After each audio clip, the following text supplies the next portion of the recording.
Onuň gününe sağlyk dilep sendiriň.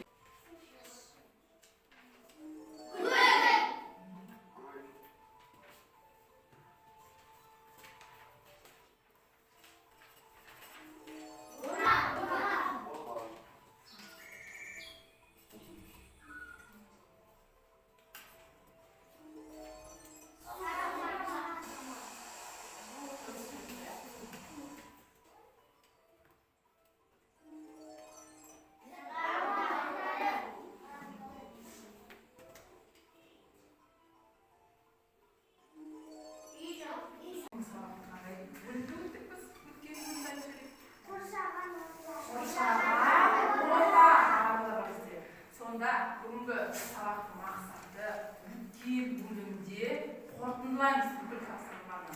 Өткен тапсырмада бір ай бойы өттік қой тапсырманы. Солардың барлығын қазір біз қорытындылаймыз. Топпен жұмыс жасаймыз. Бірінші топпен екінші және үш топ деп қойдық. Үш топқа менде тапсырма қазір. Үш топқа қоршаған деген не жазады? Қоршаған не? Қоршаған орта деген не? Жазамыз. Бәріміз екінші топқа бізде қоршаған орта бөлімде қандай тақырыптар өтті? Соларды есіңізге түсіріп жазайық. Және үшінші топқа менде адамдар табиғатқа қандай зиян келтіреді? Соны жазайық. Не жазыңыздар? Айта қойыңыз.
дейді ол жақсы қатыс жарай ма келесің мына жерде өте жақсы қатыстың сөйлеп отырдың райымбек жақсы түсті деп алайын саған мына жерде райымбек рамазан орташа қатысып отырсың сабаққа жақсы қатыс жақсы ма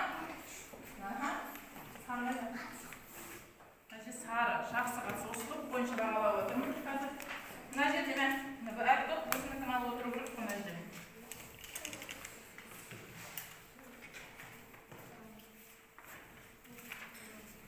Біляйма жақсы қатыстың, Марлен жақсы қатыстың, өте жақсы түсіне бағалайын. Мына жерде тағы орташа бағалайын. Мына жерде сары жақсы орташа қатыстың, мына жерде орташа